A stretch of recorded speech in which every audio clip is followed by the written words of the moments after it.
오늘 하나님께서 우리에게 주시는 말씀은 사도행전 7장 17절에서 29절 말씀입니다. 좀 긴 말씀인데요. 먼저는 사도행전 7장 17절에서 22절까지 먼저 읽겠습니다. 17절부터 22절입니다. 함께 읽겠습니다. 하나님이 아브라함에게 약속하신 때가 가까움에 이스라엘 백성이 애굽에서 번성하여 많아졌더니 요셉을 알지 못하는 새 임금이 애굽 왕위에 오르매 그가 우리 족속에게 교활한 방법을 써서 조상들을 괴롭게 하여 그 어린 아이들을 내버려 살지 못하게 하려 할세.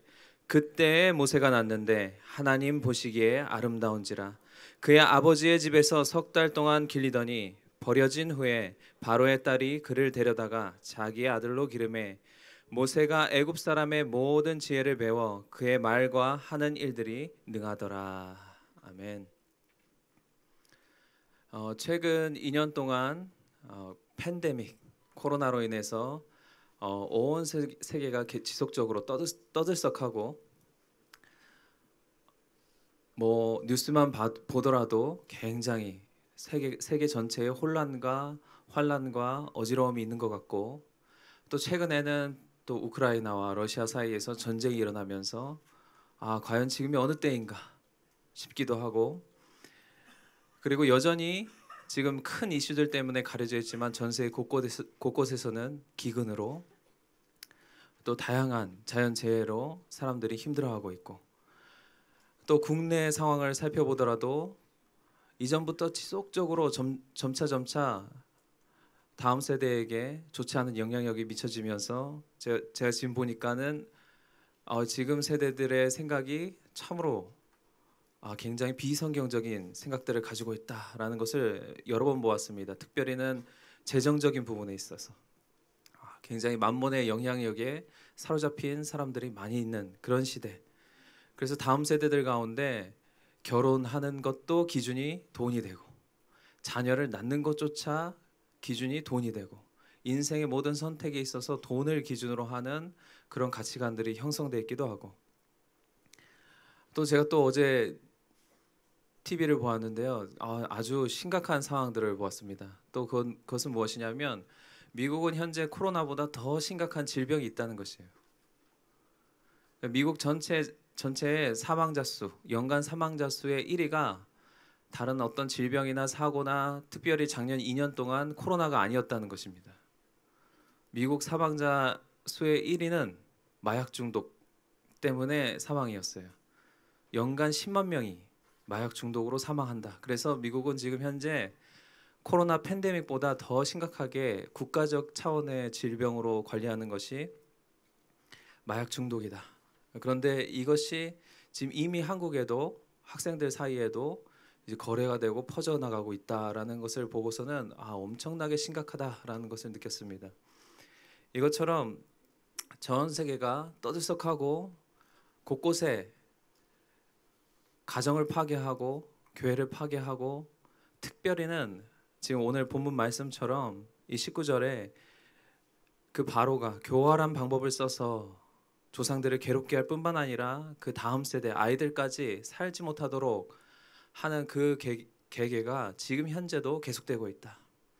이 모든 상황들을 봤을 때 마약 중독이며 여러 가지 재정 문제며 여러 가지들을 통해서 다음 세대를 파괴하려는 이 악한 계획들이 끊임없이 펼쳐져 나가고 있는 것처럼 보이는 그때 오늘 본문 말씀 보면 이스라엘 백성들이 애굽에서 번성해서 많아졌지만 힘은 쓰지 못하고 있는 때였어요. 그렇지만 오늘날에도 교회, 하나님의 이 교회 그리고 하나님의 백성들이 주변에 보면 많은 것 같지만 여전히 세상에서 크게 영향력을 발휘하지 못하고, 여전히 교회 안에서부터 하나님의 말씀의 기준이 올바로 세워지는데 어떻게 부정적인 시각으로 보면 과연 이것이 가능할까 하는 그런 부정적인 시각도 있고, 그리고 교회 안에 세상의 생각들이 들어오기 시작하고 세상과 교회 사이의 경계가 모호해지고, 교회 안에서부터 다툼이 일어나고 교회 안에서부터 분열되고, 또 코로나 시대로 인해서 예배가 식어져 가고 또 신앙을 떠나는 사람들이 있을 때, 그때 미국의 2차 대각성 부흥운동을 주도했던 찰스 피니라는 사람이 이렇게 말했죠. 진정한 부흥의 때는 언제인가? 바로 교회에, 기도회에 사람들이 모이지 않고 강단에서 선포되는 말씀이 점점 힘을 잃어가고 사역자들이 부패하고, 그리고 세상이 교회를 향해서 손가락질할 때, 그때가 바로 부흥의 때이다. 그때가 바로 하나님께서 영광 받으실 때이다. 그때야말로 우리가 전심으로 나아가서 주의 얼굴을 구해야 될 때이고, 그때야말로 주께서 우리를 통해서 영광 받으실 때이다 라고 말했습니다. 진정한 부흥은 그때이다. 그래서 오늘 본문 말씀에도 그렇습니다. 자칫 한쪽 면만 보면 이스라엘 백성들이 탄압받고 억압받고 환난당하고 다음 세대들의 생명까지 위협받는 그때처럼 보여요. 그런데 17절 말씀에 그때의 다른 측면은 무엇입니까? 하나님이 아브라함에게 약속하신 때가 가까웠다. 그러니까 하나님의 약속의 말씀이 성취될 때, 믿음의 눈을 들어보면, 세상적인 눈으로 보면 환난당하고 억압받고 전 세계적으로 혼란스럽고 어느 것 하나 안정되지 않고 위협당하는 상황, 교회가 힘을 잃은 것 같은 그런 상황이지만, 믿음의 눈을 들어보면 이것입니다. 하나님의 약속의 말씀이 성취될 때, 그때가 가까웠다. 예수님께서도 말씀하셨죠. 말세, 마지막 때에 곳곳에서 환란이 있을 것이다. 거짓 선지자들도 일어나고 불법이 성하고 사람들의 마음이 식어지고, 그리고 곳곳에 기근과 지진이 있고 나라와 나라가 민족이 민족을 대적하는 일이 있겠다. 그런데 그것의 다른 측면은 무엇입니까? 그때야말로 천국 복음이 모든 민족에게 증언되기 위해서 온 세상에 전파될 때이다 하는 것입니다. 믿음의 눈을 들어서 보면 하나님의 때가 보이기 시작합니다. 지금이야말로 하나님께서 그의 뜻을 성취하실 때입니다. 지금이야말로 교회가 다시 하나님 앞에 전심으로 나아가고 말씀 앞에 나아가면서 주의 부흥을 간절히 구해야 될 때이고, 주께서 역사하실 때입니다. 주께서 영광 받으실 때가 바로 지금입니다. 그래서 하나님께서 역사의 주인이시다라는 사실을 안다면 주의 관점으로 시세를 보기 시작하는 것입니다. 하나님이 아브라함에게 약속하신 때, 너희 자손이 3, 4대 만에 이 땅으로 돌아오겠다고 말씀하신 그때, 너희 자손이 가나안 땅을 차지하면서 하늘의 별과 같이 바다의 모래같이 많아지면서 대적의 성문을 취할 때가 곧 다가왔다. 애굽에서 나올 뿐만 아니라 가나안 땅, 약속의 땅을 성취할 때가 바로 지금이다 라고 하나님께서 말씀하시는 것입니다. 그래서 20절 말씀에 그때라는 것은 바로 이것입니다. 환난의 때가 아니라 바로 하나님의 말씀이 성취될 때, 그가 약속을 이루실 때가 다가왔다 이것입니다. 우리가 지난주에도 윤데이비 목사님을 통해서 배우기를 이렇게 배웠습니다. 설교 제목이 이것이었죠. 사람, 하나님의 방법. 그래서 하나님께서는 주의 뜻을 성취할 때마다 그 뜻을 성취할 사람을 찾으신다. 그리고 그런 사람들을 일으키신다. 그래서 지금이 바로 주의 말씀이 성취될 때라면, 주의 부흥의 때라면, 주께서 대한민국을 기독교 문명 개혁운동을 주도할 복음의 제4주자로 일으키실 때라면, 하나님은 그 뜻을 성취하시기 위해서 지금 사람을 찾고 계시고 준비시키고 계십니다. 그래서 20절에 보면 이렇게 돼 있어요. 그때 바로 하나님께서 역사하실 때, 그 부흥의 때에 모세가 났는데 이는 하나님이 보시기에 아름다운지라. 히브리서 11장 23절에는 이렇게 나와 있습니다. 이렇게 말씀하셨습니다. 믿음으로 모세가 났을 때 그 부모가 아름다운 아임을 보고 석 달 동안 숨겨 왕의 명령을 무서워하지 아니하였으며. 하나님 보시기에 아름답다. 또 믿음으로 보니 모세가 낳았을 때 그 부모가 아름다운 아이임을 보았다. 아름다운 아이라는 것은 외모가 준수하거나 위엄이 있거나 그런 외형적인 것을 얘기하는 것이 아니라 믿음의 눈을 들어서 보니 이 아이야말로 주의 뜻을 성취할 자로 주께서 사명 주어서 이 땅에 보낸 자이다라는 것을 그 부모가 보았다는 것입니다. 오늘 본문 말씀에는 하나님이 보시기에 아름답다라고 했는데 히브리서 11장 23절에는 믿음의 눈으로 그 부모가 보았을 때라고 말씀하십니다. 믿음의 눈으로 시세를 여러분들이 보았다면, 지금 이때가 부흥의 때인 줄 알았다면, 지금 거울 볼 때부터 다른 것이 보이기 시작합니다. 거울 앞에 있는 그 사람이 다르게 보이기 시작합니다.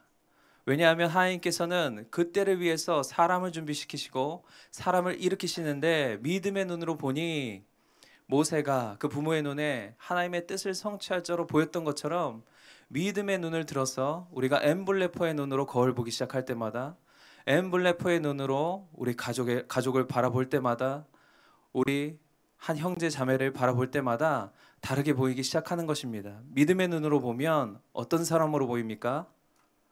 하나님의 뜻을 성취할 사람, 하나님의 뜻을 이루어서 그에게 영광 돌릴 사람으로 보이기 시작하는 것이죠. 그래서 그의 부모의 눈에는 그 시세를 보는 눈, 그리고 그 시세를 보는 눈으로 아이를 보았더니 아이가 아름다웠습니다. 주의 뜻을 성취하는 사람으로 보였죠. 그래서 우리 좌우를 한번 바라보시기 바랍니다. 좌우의 사람이 다르게 보이셔야 됩니다. 이전까지는 그냥 형제 자매였다면은 이제 한번 좌우로 고백하십시오. 하나님 보시기에 아름다운 사람입니다. 네, 또 앞뒤로 한 번 더. 당신은 하나님 보시기에 아름다운 사람입니다. 네, 집에서도 가족들에게, 자녀들에게, 그리고 거울에 있는 그 사람에게 선포하시기 바랍니다. 당신은 하나님 보시기에 아름다운 사람입니다. 하나님의 뜻을 성취할 사람입니다. 그래서 하나님께 영광 돌릴 사람입니다. 이것입니다. 그래서 그때 하나님께서 모세를 이 땅에 보내시고 그를 택하셨습니다. 그렇다면 어떤 일이 계획됩니까?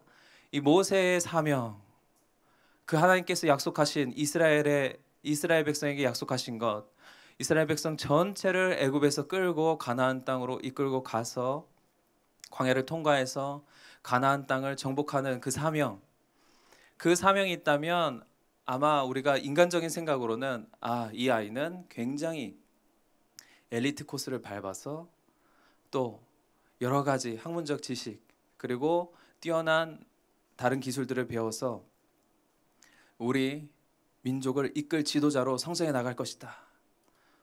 여러 가지 지도력을 배워야 되겠죠. 그런데 반전은 이것입니다. 하나님 보시기에 아름다운지라 해서 정말로 믿음의 사람으로 가정에서 막 최고의 학교를 보내면서 키워질 줄 알았어요. 그런데 반전은 21절에 버려졌다 라는 것입니다. 버려진 후에, 이것은 주님 손에 맡겨드린 것이죠. 아마 부모의 기대와는 전혀 다른 방법으로 하나님께서 인도하셨습니다. 우리가 믿음의 삶을 살아갈 때 항상 아는 것과 모르는 것이 있습니다. 우리가 믿음의 삶을 살아갈 때 우리가 믿음으로 아는 것, 이것이죠. 우리가 방금 고백했던 것처럼 하나님께서 우리를 주의 뜻을 이루는 자로 사명 주어서 이 땅에 보내셨다는 것, 우리가 이 땅의 사명자로서 살아가고 있다는 것, 그리고 하나님께서 우리를 준비시키실 것이라는 사실을 압니다. 그런데 우리가 절대로 예상할 수 없는 것이 있습니다. 하나님께서 우리를 사명자로, 사명을 성취할 자로 가르치시고 훈련시켜서 준비시킬 때 어떠한 방법으로 어떻게 하실지, 어디서 훈련시키실지 아무도 모른다. 이것은 하나님의 손에 있습니다. 그래서 반전이에요. 하나님께서 하시는 일은 늘 우리의 생각을 뛰어넘습니다. 하나님의 사람 모세가 낳는데 아름다운 아이였는데 버려졌다. 그런데 또 반전이 있었죠. 그를 바로의 딸 공주가 데려가게 해서 최고의 학문을 배울 수 있는 기회를 주고, 또 더욱더 놀라운 것은 그의 어머니, 친어머니가 유모가 되어서 그에게 젖을 먹이고 그를 가르칠 수 있는 기회까지 하나님께서 허락해 주셨다. 굉장히 이 부모가 믿음으로 이 아이를 주께 맡길 때까지 얼마나 갈등했겠습니까? 그런데 주께 맡겨드린 후에는 주께서 놀라운 방법으로 모세를 이끄셨습니다. 그래서 우리가 또 아는 것, 주께서 우리를 훈련시키는 방법, 그것은 무궁무진하다. 그리고 또 아는 것이 있죠. 내 예상과는 전혀 다르다. 그런데 하나님께서는 놀랍게도 결과적으로 22절, 우리가 읽은 22절 보면 이렇습니다. 그 사건을 통해서 하나님께서는 모세를 가장 탁월한 사람으로 가르침 받을 수 있는 기회를 주셨습니다. 그런데 단지 가장 탁월한 사람으로 가르침 받을 수 있는 기회, 그래서 애굽의 모든 지혜를 배워서 말과 하는 일에 능하다고 해서 하나님의 뜻을 이룰 수 있는 것은 아닙니다. 우리 이어서 사도행전 7장 23절부터 29절 말씀까지 함께 읽겠습니다. 나이가 40이 되매 그 형제 이스라엘 자손을 돌볼 생각이 나더니 한 사람이 원통한 일 당함을 보고 보호하여 압제받는 자를 위하여 원수를 갚아 애굽 사람을 쳐 죽이니라. 그는 그의 형제들이 하나님께서 자기의 손을 통하여 구원해 주시는 것을 깨달으리라고 생각하였으나 그들이 깨닫지 못하였더라. 이튿날 이스라엘 사람끼리 싸울 때에 모세가 와서 화해시키려 하여 이르되 너희는 형제인데 어찌 서로 해치느냐 하니 그 동물을 해치는 사람이 모세를 밀어뜨려 이르되 누가 너를 관리와 재판장으로 우리 위에 세웠느냐?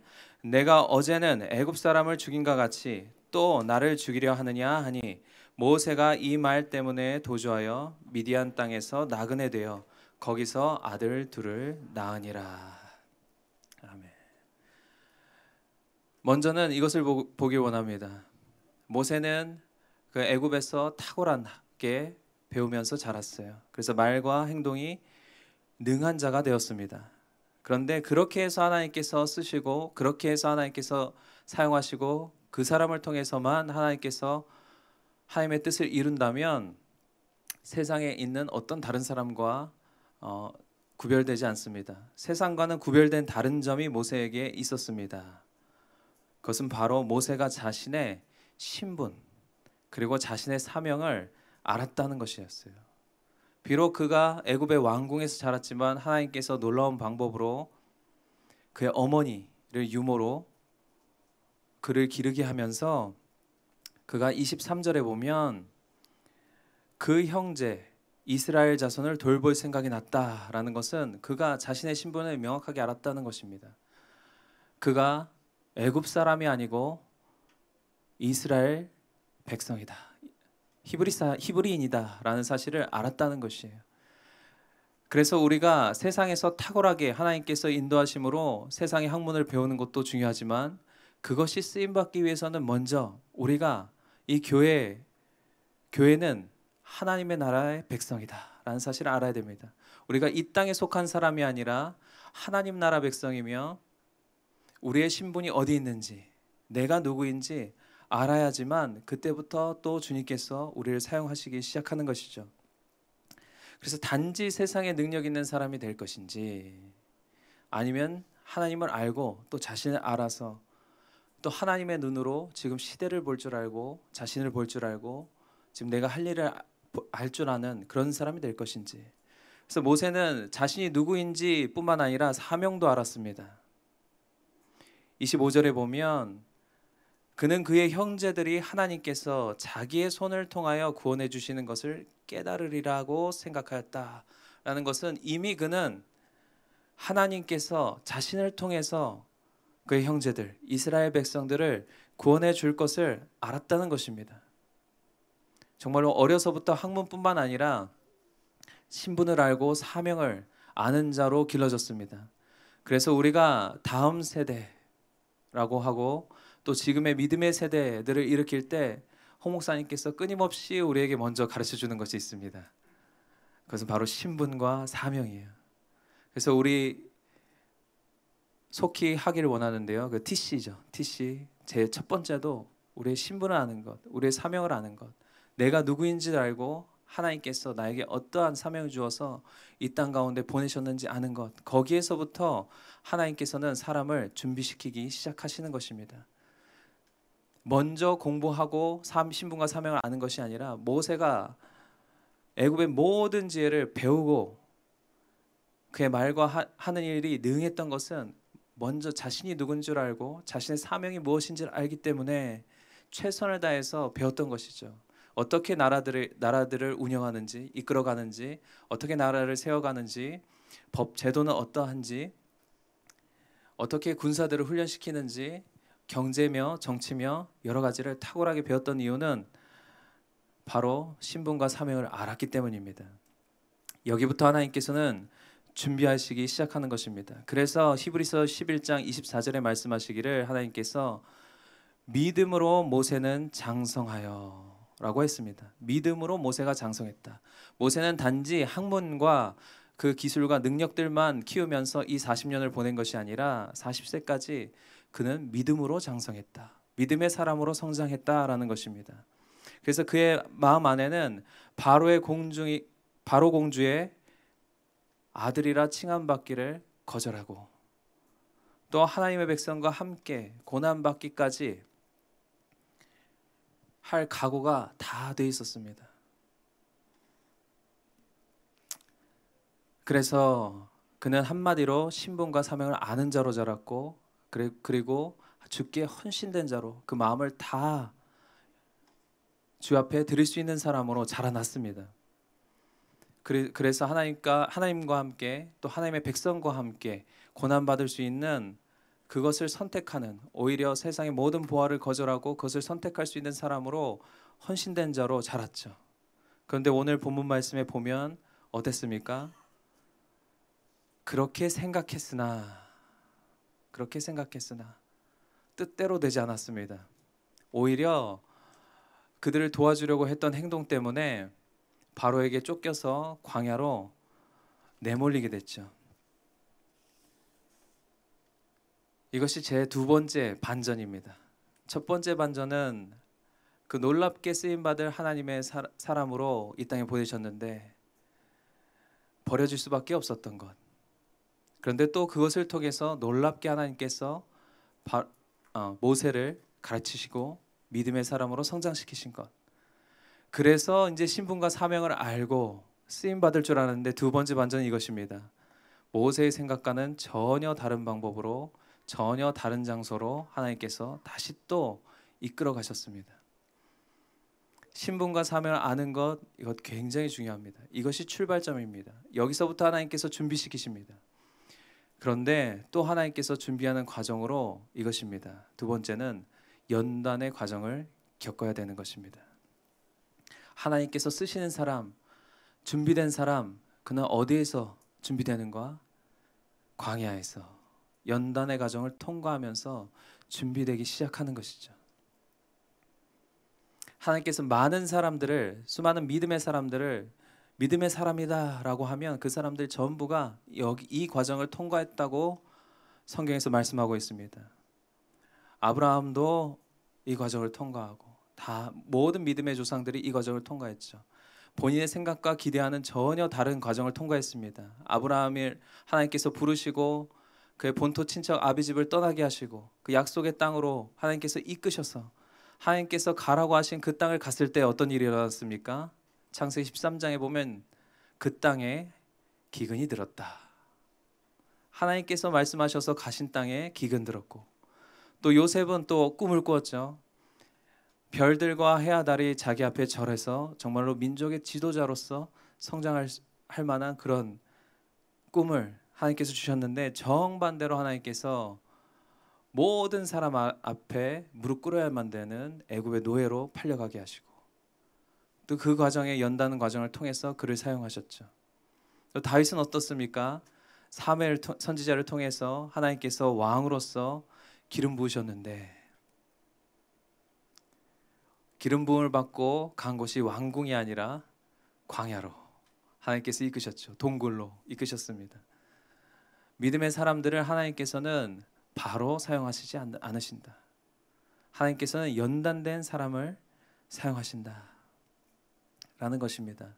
빌립보서 2장 22절에 보면 바울이 디모데를 소개할 때 이렇게 말합니다. 디모데는 연단된 사람이다. 디모데의 연단을 너희가 안다. 그래서 홍 목사님께서 말씀하시고 또 왕의 말씀 책에 적어 놓으신 것이 이것입니다. 하나님의 쓰시는 사람들의 특징은 연단된 사람이다. 이것을 때로는 광야를 통과한 사람이라고도 한다. 이렇게 적혀 있습니다. 그래서 하나님께서 쓰시는 사람, 그 사람의 특징은 바로 연단된 사람입니다. 그리고 광야를 통과한 사람입니다. 그런 사람들을 하나님께서는 추천하시고 그런 사람들로 하나님께서는 준비된 사람으로서 그의 일에 동역할 수 있는 동역자로서 하나님께서 사용하시기 시작하는 것이죠. 히브리서 11장의 믿음의 사람들을 다 보십시오. 그 사람들을 누구라고 소개하고 있냐면 세상이 감당하지 못하는 사람이다 라고 소개하고 있습니다. 우리가 알듯이 에녹이며 노아며 아브라함이며 요셉이며 다윗이며 모세며 이 믿음의 사람들을 쭉 다 설명하면서 세상이 감당하지 못하는 사람이다 라고 소개하고 있는데요. 그 세상이 감당하지 못하는 믿음의 사람으로 연단되는 장소가 바로 광야입니다. 그 시작이 광야인 것이죠. 그 믿음의 사람으로 연단되는 것이 왜 우리에게 중요합니까? 로마서 5장 3절에서 4절 보면 이렇습니다. 우리가 환난 중에도 즐거워하고 그것은 무엇 때문인가? 이는 환난은 인내를, 인내는 연단을, 연단은 소망을 이루는 줄 알미로다. 그래서 하나님께서 우리에게 환난을 보내실 때 그것이 우리에게 인내를 요구하고 인내를 통해서 우리가 연단되기 시작하면 그것이 우리 안에 역사하신 하나님의 소망을 이뤄나가기 시작한다는 것입니다. 우리를 통해서 하나님께서 계획하신 일들이 우리를 통해서 이루어지는 그것이 연단된 사람을 통해서 이루어진다. 그래서 하나님께서는 지금 이 시대에 그 하나님의 사람, 신분과 사명을 아는 사람, 그리고 연단된 하나님의 사람들을 만들어 가고 계십니다. 모세 또한 그 여정을 통해서 주께 쓰임받은 사람이죠.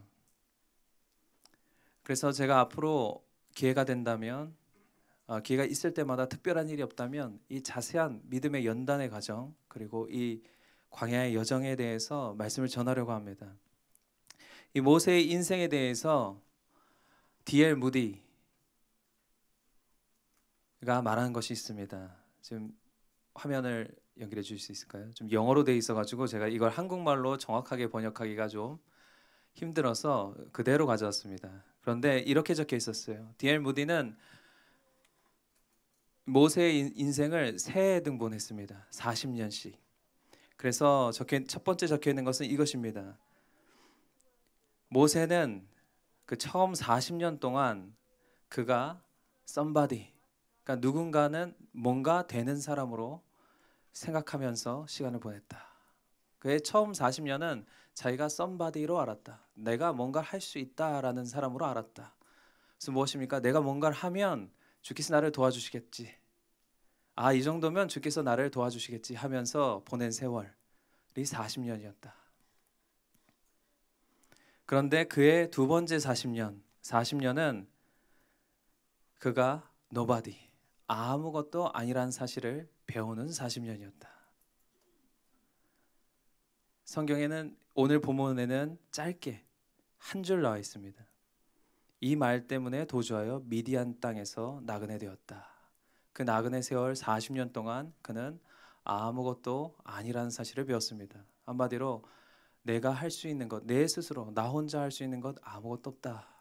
그리고 삶의 주도권이 자기에게 있지 않다라는 사실을 절실하게 깨달은 것이죠. 그리고 마지막 40년은 바로 드디어 하나님께서 그 nobody, 아무것도 아닌 사람을 통해서 뭐든지 할 수 있다는 사실을 발견해 나가는 시간이었다라는 것입니다. 그러니까 우리는 인생에 세 가지 여정이 있습니다. 처음에는 하나님을 알아가면서 하나님께서 나를 이렇게 놀랍고 위대한 사람으로 지었구나. 이 사실은 변함없습니다. 그런데 그렇게 생각하는 시간이 있죠. 신앙생활을 처음 하면서 내가 뭔가 할 수 있다라고 생각하거나 아니면 내가 이렇게 하면 이렇게 선한 일을 하는데 하나님께서 나를 도와주셔서 이 선한 일을 할 수 있게 해주시겠지라고 생각하는 시간. 그런데 그런 사람들을 하나님께서 사용하시는 것이 아니라 더 깊이 하나님께서 다루셔서 내가 스스로 할 수 있는 것 아무것도 없습니다 라고 고백하는 사람, 또 그런 사람 통해서 제가 그것을 적어봤어요. 처음 40년은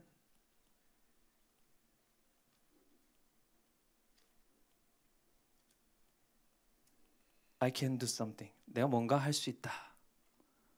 그리고 그렇다면 하나님께서 날 도와주실 것이다. 또 두 번째는 이런 식이죠. I can do nothing. 나는 아무것도 할 수 없습니다. 근데 세 번째는 이 아이가 드디어 사라집니다. God can do everything.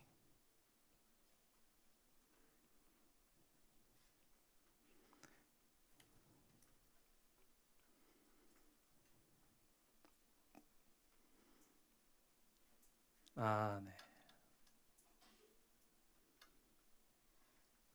네, God can do everything through the nobody. 그 아무것도 아닌 사람을 통해서 하나님께서 모든 것을 이뤄 가신다. 이 모세의 여정을 이 세 가지로 표현할 수 있습니다. 우리의 삶도 마찬가지입니다. 우리가 뭔가 할 수 있다고 생각할 때 그때가 하나님께 쓰임 받을 준비가 됐을 때인가, 아니면 내가 아무것도 할 수 없다고 생각할 때 그때가 하나님께서 나를 사용하실 준비가 된 시기인가, 아니면 마지막 하나님께서는 아무것도 아닌 나를 통해서 그의 놀라운 역사를 이뤄 가신다라는 것을 배워나가고 발견해 나갈 때 이 단계가 있는 것입니다. 그래서 이 단계를 앞으로 세부적으로 볼 기회가 있었으면 좋겠습니다. 있을 것입니다. 그래서 하나님께서 오늘 말씀을 요약하면 이것입니다. 지금은 바로 하나님의 말씀이 성취될 때입니다. 지금은 그가 부흥을 준비하시는 때입니다. 그의 말씀이 성취되고 이 대한민국을 통해서 하나님의 부흥의 역사가 일어날 때입니다. 그리고 지금은 하나님께서 사람을 찾고 그의 사람들을 준비하실 때입니다. 왜냐하면 하나님께서는 사람을 통해서 그 일을 이뤄 나가시기 때문입니다. 그리고 과연 누가 준비될 것인가? 과연 누가 준비되어서 이 연단의 과정을 통과하고 신분의 사명을 알고 연단의 과정을 통과해서 주의 뜻을 성취할 사람인가? 주께서 준비시키고 있는 기간입니다. 각 사람을. 여러분 한 사람 한 사람을, 그리고 저를 포함해서 우리 모두를 주께서 준비시키고 계십니다. 내가 어느 단계에 있든지 주께서는 앞으로 여러분들을 그런 사람으로, 하나님의 역사를 이뤄가실 사람으로 준비시키실 것입니다. 그래서 우리 다 함께 기도했으면 좋겠습니다. 정말 이 기도는 믿음의 결단이 필요한 것입니다. 왜냐하면 연단이란 과정은 쉬운 과정은 아니에요. 늘 각오하고 또 하나님 앞으로 나아가고 하나님만 붙들고 해야 되는 길고 외로운 싸움이 될 수도 있고, 늘 연단의 과정은 그렇습니다. 그런데 그 끝에 우리가 아는 것은 이것입니다. 그 사람을 통해서, 연단된 사람을 통해서 하나님께서는 그의 뜻을 성취하시고 그의 뜻을 이루어 가십니다. 그를 통해서 주께서 영광 받으십니다. 과연 누가 지금 이 시대에 준비되어서 다가올 주의 부흥을 주도하고 주의 뜻을 성취해서 주를 영화롭게 할 것인가? 그런 사람들은 다 손을 높이 드십시오. 그래서 주여, 제가 주께 연단받고 오직 주께 쓰임받아서 주의 뜻을 성취하고 주를 영화롭게 하는 그런 사람 되겠습니다. 우리 기도하기 원합니다. 우리 주여 한번 외치고 기도하겠습니다. 주여, 하나님, 지금 이 시대를 다스리시고 이 시대를 통치하시는 분은 하나님 당신이십니다. 당신이 역사의 주인이시며 당신께서 이 시대를 이끌어 가십니다. 지금은 부흥을 준비할 때이며 지금은 다가올 부흥을 예비할 때입니다. 하나님, 제가 주께 제 삶을 드리고 주 앞에 연단되어서 정말로 주님께 영광 돌리고 주의 뜻을 성취하는 사람으로 나아가겠습니다. 준비시키시는 하나님 앞에 준비된 사람으로 살아가겠습니다. 자, 100%의 믿음으로 나아가는 사람 되기로 결정합니다. 주께서 우리 연단에 나가실 때마다 우리가 그 끝에 소망을 바라보며 나아가겠습니다. 그 뜻을 성취하여 주를 영화롭게 하는 자로 서겠습니다. 우리를 사용하신 하나님 참으로 감사합니다. 하나님, 주께서 우리 한 사람 한 사람을 이 땅 가운데 사명을 이룰 자로, 주의 뜻을 성취할 자로 보내셨음을 믿습니다. 믿음으로 취합니다. 우리 각 사람, 그리고 우리 가족 한 사람 한 사람은, 우리에게 보내주신 우리의 다음 세대들은 주의 부흥의 때를 주도할 믿음의 사람들입니다. 주여, 우리의 삶 전체를, 또 우리 가족을, 우리의 다음 세대, 우리 자녀들을 주님 손에 맡겨드립니다. 우리의 생각과는 다른 주님의 길에 우리를 던져드립니다. 주의 뜻대로 이끌어 가시고 우리에게 더 깊이 우리의 신분과 사명을 계시하여 주시고 우리를 연단시켜 주셔서 주의 뜻을 이루고 주의 뜻을 성취해서 오직 주만 높이고 주를 영화롭게 하는 우리 뉴비전 공동체로 놀라운 하나님의 사람들로 사용하신 하나님 찬양합니다. 감사합니다. 예수 그리스도의 이름으로 기도드렸습니다.